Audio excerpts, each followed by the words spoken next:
ഇന്ന് നമ്മൾ പഠിക്കാൻ പോകുന്ന പ്രീവിയസ് ക്വസ്റ്റ്യൻ പേപ്പർ എന്ന് പറയുന്നത് 2024 ലാബോറട്ടറി അറ്റൻഡറിൻ്റെ ക്വസ്റ്റ്യനാണ് നോക്കുന്നത്.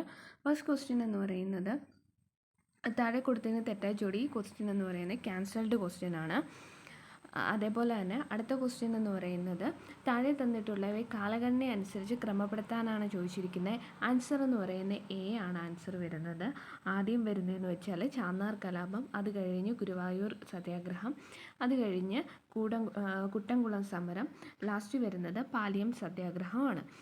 അടുത്ത ക്വസ്റ്റ്യന് ചേരുംപടി ചേർക്കാനാണ് ചോദിച്ചിരിക്കുന്നത്. ഇവിടെ ആൻസർ എന്ന് പറയുന്നത് എ ആണ് ആൻസർ വരുന്നത്. അതായത് ബറേലി ഖാൻ ബഹദൂർ ഖാനാണ്. അതേപോലെ ബറോട്ട് പർഗാനയാണ് ഷാമലാണ്. ഫൈസാബാദ് എന്ന് പറയുന്ന മൗലവി അഹമ്മദുള്ള, ബീഹാർ എന്ന് പറയുന്നത് കൻവർ സിംഗ്. അപ്പം ബറേലി ഖാൻ ബഹദൂർ, ബറോട്ട് പർഗാന ഷാമൽ, ഫൈസാബാദ് മൗലവി അഹമ്മദുള്ള, ബീഹാർ കൻവർ സിംഗ്. അടുത്ത ക്വസ്റ്റ്യൻ എന്ന് പറയുന്നത് മഹാത്മാഗാന്ധി അധ്യക്ഷത വഹിച്ച ഇന്ത്യൻ നാഷണൽ കോൺഗ്രസ് സമ്മേളനം ഏത് എന്നാണ് ചോദിച്ചിരിക്കുന്നത്.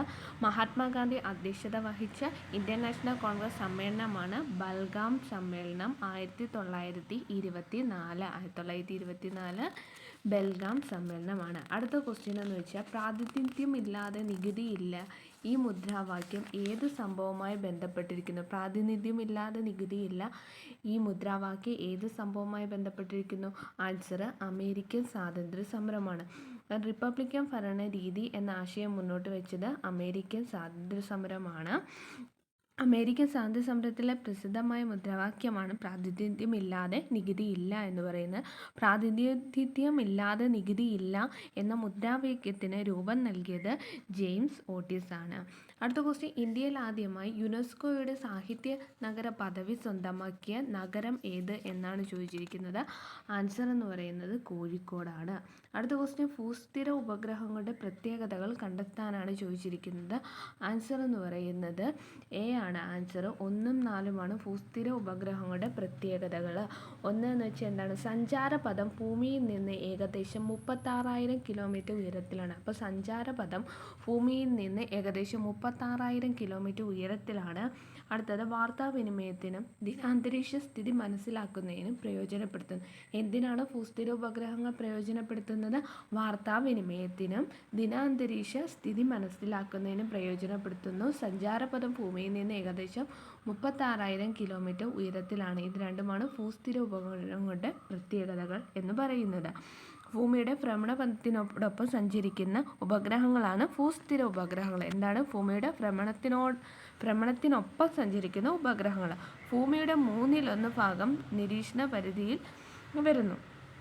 ഒരു പ്രദേശത്തിൻ്റെ സ്ഥിരമായ വിവരശേഖരണത്തിന് സഹായിക്കുന്ന വാർത്താവിനിമയത്തിനും ദിനാന്തരീക്ഷ സ്ഥിതി മനസ്സിലാക്കുന്നതിനും പ്രയോജനപ്പെടുന്നു. ഉദാഹരണം എന്ന് പറയുന്നത് ഇന്ത്യയുടെ ഇൻസാറ്റ് ഉപകരണങ്ങളാണ്. അടുത്ത ക്വസ്റ്റ്യൻ എന്ന് പറയുന്നത് ബ്രഹ്മപുത്രയുടെ പോഷക നദികളിൽ ശരിയായ ജോഡി ഏത്? ബ്രഹ്മപുത്രയുടെ പോഷക നദികളിൽ ശരിയായ ജോഡി ഏതെന്ന് ചോദിച്ചാൽ ആൻസർ മാനസ് സുബൻസിരിയാണ്. മാനസും സുബൻസിരിയാണ് ബ്രഹ്മപുത്ര നദിയുടെ പോഷക നദികൾ. ബ്രഹ്മപുത്രയുടെ ഉത്ഭവം എന്ന് പറയുന്നത് ചെമയും ഹിമാനിയിൽ നിന്ന്. അപ്പോൾ ബ്രഹ്മപുത്രയുടെ ഉത്ഭവം എവിടെയാണ്? ചെമയും ഹിമാനി. ബ്രഹ്മപുത്രയുടെ ആകെ നീളം 2,900 കിലോമീറ്റർ ആണ്. ഇന്ത്യയിലൂടെ ഒഴുകുന്ന ദൂരം എന്ന് പറയുന്നത് 916 കിലോമീറ്ററാണ്. ബ്രഹ്മപുത്രയുടെ പ്രധാന പോഷക നദികൾ എന്ന് വെച്ചാൽ കാമൻ, ധൻസിരി, ടീസ്റ്റ, ലോഹിത്, ദിബാങ്, മാനസ്, സുബൻസിരി, സങ്കോഷ്, ചമ്പാമതി, ബറേലി ഇവയൊക്കെ ബ്രഹ്മപുത്ര നദിയുടെ പോഷക നദികളാണ്. അടുത്ത ക്വസ്റ്റ്യൻ എന്ന് പറയുന്നത് ഭവാനി പുഴയെ എത്തിച്ചേരുന്ന കൊടങ്ങരപ്പള്ളം പുഴ ഒഴുകുന്ന പ്രദേശം. കൊടങ്ങരപ്പള്ളം പുഴ ഒഴുകുന്ന പ്രദേശം ഏതെന്ന് ചോദിച്ചാൽ ആൻസർ അട്ടപ്പാടിയാണ്.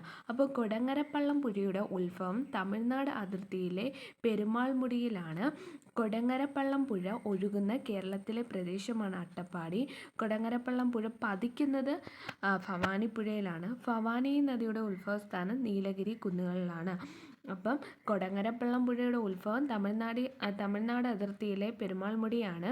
പതിക്കുന്നത് ഭവാനിപ്പുഴയിലാണ്. ഒഴുകുന്ന പ്രദേശം എന്ന് പറയുന്നത് അട്ടപ്പാടിയാണ്. അടുത്ത ക്വസ്റ്റ്യൻ താഴെ പറയുന്നത് ക്യുമുലസ് മേഘങ്ങളുടെ പ്രത്യേകതകൾ കണ്ടെത്തുക. ക്യുമുലസ് മേഘങ്ങളുടെ പ്രത്യേകത. ഈ ക്വസ്റ്റ്യൻ ക്യാൻസൽഡ് ക്വസ്റ്റ്യൻ ആണ്. അതേ ക്യുമുലസ് മേഘങ്ങൾ എന്ന് വെച്ച് അതായത് താഴ്ന്ന വിതാനങ്ങളിൽ കനത്ത പാളികളായി കാണപ്പെടുന്ന മേഘങ്ങളാണ് സ്ട്രാറ്റസ് മേഘങ്ങൾ എന്ന് പറയുന്നത്. സ്ട്രാറ്റസ് മേഘങ്ങൾ എന്താണ്? താഴ്ന്ന വിതാനങ്ങളിൽ കനത്ത പാളികളായി കാണപ്പെടുന്ന മേഘങ്ങളാണ് സ്ട്രാറ്റസ് മേഘങ്ങൾ എന്ന് പറയുന്നത്. ഉയർന്ന സംവഹന പ്രക്രിയയുടെ ഫലമായി തൂവൽക്കെട്ടുകളോടെ കാണപ്പെടുന്നതാണ് ക്യുമുലസ് മേഘങ്ങൾ എന്ന് പറയുന്നത്. തെളിഞ്ഞ ദിനാന്തരീക്ഷ സ്ഥിതിയെ വളരെ ഉയർത്തി നേർത്ത തൂവൽക്കെട്ടുകൾ പോലെ കാണപ്പെടുന്നതാണ് സിറസ് മേഘങ്ങൾ. സൂര്യപ്രകാശത്തെ കടത്തിവിടാതെ ഇരുണ്ട നിറത്തിൽ കാണപ്പെടുന്ന മേഘങ്ങളാണ് നിംബസ് മേഘങ്ങൾ എന്ന് പറയുന്നത്. അപ്പോൾ എന്താണ്? ഉയർന്ന സംവഹന പ്രക്രിയയുടെ ഫലമായി തൂവൽക്കെട്ടുകളെ പോലെ കാണപ്പെടുന്ന മേഘങ്ങളാണ് ക്യുമുലസ്.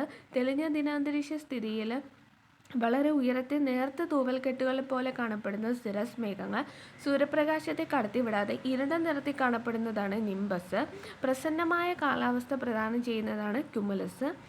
പഞ്ഞിക്കെട്ടുകൾ പോലെ കാണപ്പെടുന്നതും ക്യുമുലസ് ആണ്. അപ്പോൾ ക്യുമുലസ് എന്താണ്? പഞ്ഞിക്കെട്ടുകൾ പോലെ കാണപ്പെടുന്നു.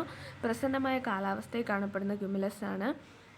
അതേപോലെ തന്നെ ഉയർന്ന സംവഹന പ്രക്രിയയുടെ ഫലമായി തൂവൽക്കെട്ടുകൾ പോലെ കാണപ്പെടുന്നു. തെളിഞ്ഞ ദിനാന്തരീക്ഷ സ്ഥിതി വളരെ ഉയർത്തി നേർത്ത തൂവൽക്കെട്ട് സിറസ് ആണ്.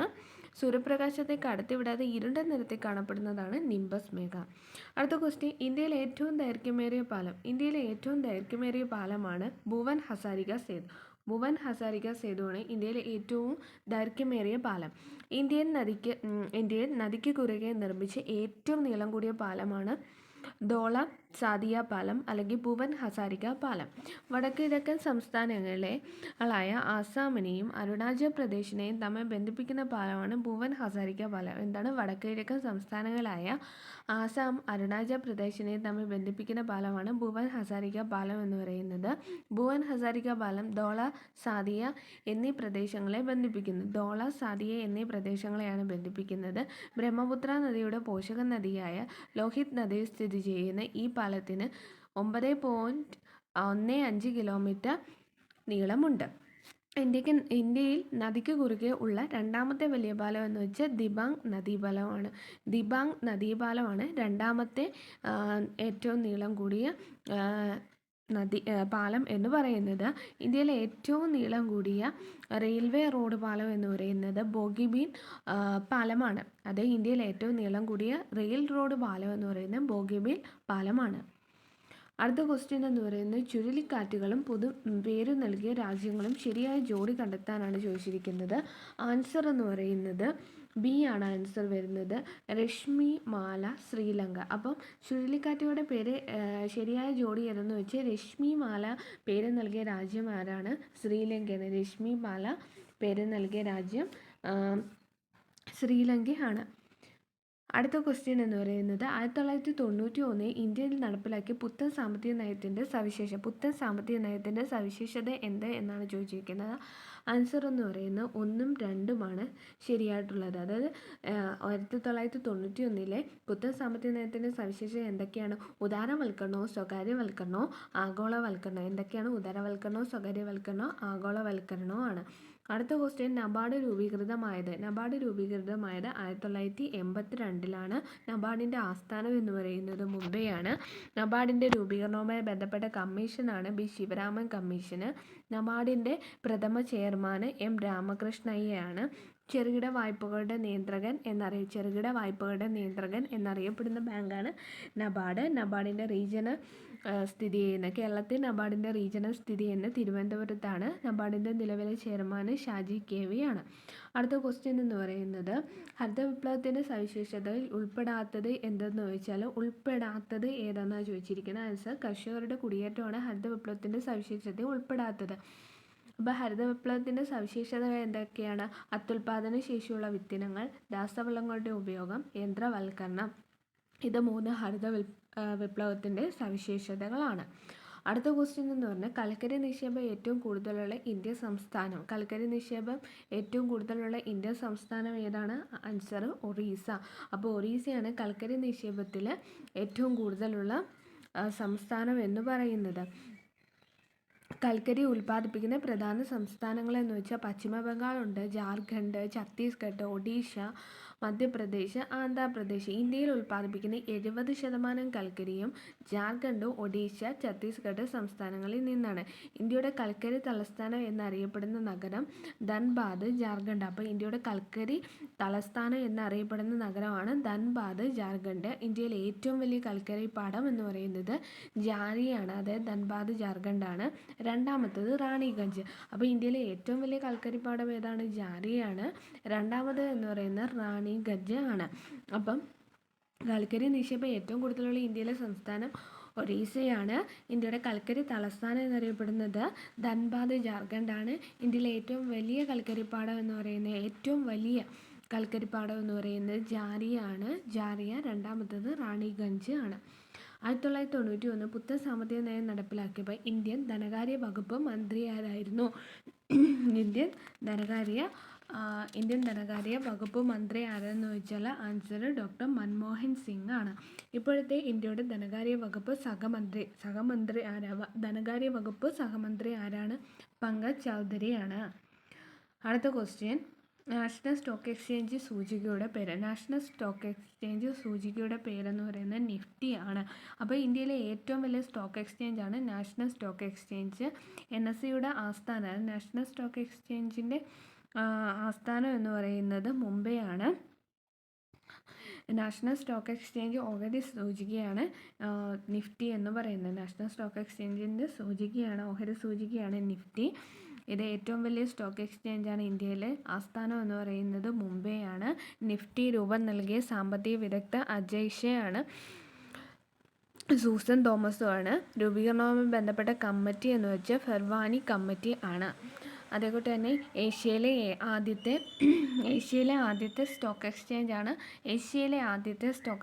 ബോംബെ സ്റ്റോക്ക് എക്സ്ചേഞ്ച് ആണ്. ബോംബെ സ്റ്റോക്ക് എക്സ്ചേഞ്ചിൻ്റെ ഓഹരി സൂചികയാണ് സെൻസെക്സ്. അപ്പം എന്താണ് ഇന്ത്യയിലെ ഏറ്റവും വലിയ സ്റ്റോക്ക് എക്സ്ചേഞ്ച് ഏത് എന്ന് ചോദിച്ചാൽ അത് നാഷണൽ സ്റ്റോക്ക് എക്സ്ചേഞ്ച് ആണ്. ആസ്ഥാനം മുംബൈ ആണ്. ഓഹരി സൂചിക എന്ന് പറയുന്നത് നിഫ്റ്റിയാണ്. എന്നാൽ ഏഷ്യയിലെ ആദ്യത്തെ stock exchange Bombay stock exchange ആണ്. ഓഹരി സൂചിക സെൻസെക്സ് ആണ്. അടുത്ത ക്വസ്റ്റ്യൻ എന്ന് പറയുന്നത്, താഴെ പറയുന്ന അവകാശങ്ങളിൽ കോടതി മുഖേന പൗരന് സ്ഥാപിച്ച് കിട്ടുന്ന അവകാശം ഏത് എന്ന് ചോദിച്ചാൽ ആൻസർ ഏതാണ്? സമാധാനപരമായി യോഗം ചേരാനുള്ള അവകാശമാണ് പൗരന് കോടതി മുഖേന ലഭിക്കുന്ന അവകാശം എന്ന് പറയുന്നത്. അതായത് മൗലിക അവകാശങ്ങളെല്ലാം തന്നെ ഒരു പൗരന് കോടതി മുഖേന സ്ഥാപിച്ച് കിട്ടുന്ന അവകാശങ്ങളാണ്. എന്നാൽ നിർദ്ദേശക തത്വങ്ങളിൽ പറയുന്ന അവകാശങ്ങൾ കോടതി മുഖേന നമുക്ക് സ്ഥാപിച്ച് കിട്ടുന്നവയല്ല. സമാധാനമായി യോഗം ചേരാനുള്ള അവകാശം എന്നത് മൗലിക അവകാശമായതിനാൽ അത് കോടതി വഴി പൗരന് സ്ഥാപിച്ച് കിട്ടുന്ന അവകാശമായിരിക്കും. ബാക്കിയുള്ളതൊന്നും മൗലിക അവകാശമല്ലാത്തത് കൊണ്ട് തന്നെ അത് കോടതി മുഖേന വഴി സ്ഥാപിച്ച് കിട്ടുന്നവയല്ല. അടുത്ത ക്വസ്റ്റ്യൻ, നിയമനിർമ്മാണത്തിനുള്ള അധികാരം പാർലമെൻറ്റിനാണ്. താഴെ പറയുന്ന പ്രസ്താവനകളിൽ ശരിയായത് ഏതെല്ലാം എന്നാണ് ചോദിച്ചിരിക്കുന്നത്. ആൻസർ എ ആണ്. 1ഉം 3ഉം മാത്രമാണ്. നിയമനിർമ്മാണത്തിൽ രാജ്യസഭയ്ക്കും ലോകസഭയ്ക്കും തുല്യ അധികാരമാണുള്ളത്. നിയമനിർമ്മാണത്തിൽ രാഷ്ട്രപതിക്ക് പരിമിതമായ വീറ്റോ അധികാരമുണ്ട്. അപ്പം നിയമനിർമ്മാണത്തിൽ രാജ്യസഭയ്ക്കും ലോകസഭയ്ക്കും തുല്യ അധികാരമാണ്. നിയമനിർമ്മാണത്തിൽ രാഷ്ട്രപതിക്ക് പരിമിതമായ വീറ്റോ അധികാരമുണ്ട്. ധനകാര്യ ബില്ലുകൾ ആരംഭിക്കുന്ന രാജ്യസഭയിലായിരിക്കും എന്നതാണ് തെറ്റായിട്ടുള്ളത്. അതായത് ഇന്ത്യൻ പാർലമെൻറ്റ് ഒരു ദ്വിമണ്ഡല സഭയാണ്.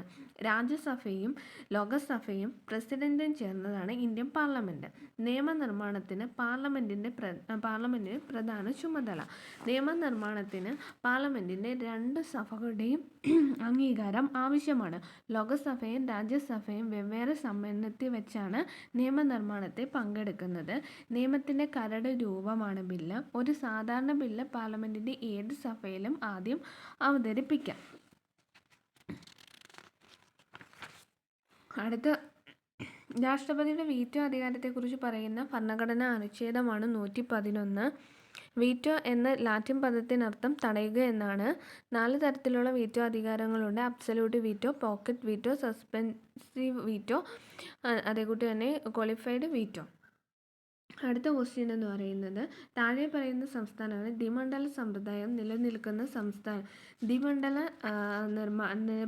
സമ്പ്രദായം നിലനിൽക്കുന്ന സംസ്ഥാനം ഏത് എന്ന് ചോദിച്ചാൽ ആൻസർ കർണാടകയാണ്. ദ്വിമണ്ഡല സമ്പ്രദായം നിലനിൽക്കുന്ന സംസ്ഥാന ഗവൺമെൻറ്റിൻ്റെ പരിധിയിൽ വരുന്ന വിഷയങ്ങളിൽ നിയമനിർമ്മാണം നടത്തുന്നത് ലെജിസ്ലേറ്റീവ് അസംബ്ലി, അത് സംസ്ഥാന നിയമനിർമ്മാണ സഭയാണ്. ഗവർണറും നിയമനിർമ്മാണ സഭയും ചേരുന്നതാണ് സംസ്ഥാന നിയമനിർമ്മാണ സഭ. ഒരു സഭ മാത്രമുള്ള നിയമനിർമ്മാണ സഭ അറിയപ്പെടുന്നത് ഏകമണ്ഡല നിയമനിർമ്മാണ സഭയാണ്. 2 സഭകളുള്ള നിയമനിർമ്മാണ സഭ അറിയപ്പെടുന്ന ദ്വിമണ്ഡല നിയമനിർമ്മാണ സഭയാണ്. അനുച്ഛേദം 169 അനുസരിച്ച് ഒരു സംസ്ഥാനത്ത് ലെജിസ്ലേറ്റീവ് കൗൺസിൽ രൂപീകരിക്കുന്നതിനും ഇല്ലാതാക്കാനുമുള്ള അധികാരം പാർലമെൻറ്റിനാണ്. നിലവിൽ 6 സംസ്ഥാനങ്ങളിലാണ് ലെജിസ്ലേറ്റീവ് കൗൺസിൽ ഉള്ളത്. അത് ലെജിസ്ലേറ്റീവ് കൗൺസിൽ ഉള്ള സംസ്ഥാനങ്ങളാണ് ഉത്തർപ്രദേശ്, ബീഹാർ, മഹാരാഷ്ട്ര, ആന്ധ്രാപ്രദേശ്, കർണാടക, തെലുങ്കാന. അപ്പോൾ എവിടൊക്കെയാണ് ലെജിസ്ലേറ്റീവ് കൗൺസിലുള്ള സംസ്ഥാനങ്ങൾ? ഉത്തർപ്രദേശുണ്ട്, ബീഹാറുണ്ട്, മഹാരാഷ്ട്ര, ആന്ധ്രാപ്രദേശ്, കർണാടക, തെലുങ്കാന. അടുത്ത ക്വസ്റ്റ്യൻ, ഇന്ത്യൻ ഭരണഘടനയിലെ നിയമവാഴ്ച എന്ന ആശയം ഏത് വിദേശ ഭരണഘടനയുടെ സ്വാധീനത്താൽ ഉൾപ്പെടുത്തിയതാണ്? ആൻസർ എന്ന് പറയുന്നത് ബ്രിട്ടൻ ആണ്. അപ്പോൾ നിയമവാഴ്ച, നിയമത്തിന് മുന്നിൽ എല്ലാ പൗരന്മാരും തുല്യരാണെന്നും ഒരു വ്യക്തിയും നിയമത്തിന് അതീതരല്ലെന്നുമാണ് നിയമവാഴ്ച എന്നതുകൊണ്ട് അർത്ഥമാക്കുന്നത്. നിയമവാഴ്ച എന്ന ആശയം ബ്രിട്ടനിൽ നിന്നാണ് ഇന്ത്യ കടമെടുത്തിരിക്കുന്നത്. Rule of law and rule of policy എന്ന പുസ്തകം രചിച്ചത് ശങ്കർ ദയാൽ ശർമ്മയാണ്. നിയമവാഴ്ച എന്ന ആശയം ജനകീയമാക്കിയത് MV ഡൈസി ആണ്. അടുത്ത ക്വസ്റ്റ്യൻ എന്ന് പറയുന്നത് PSC ക്യാൻസൽഡ് ചെയ്ത ക്വസ്റ്റ്യൻ ആണ്.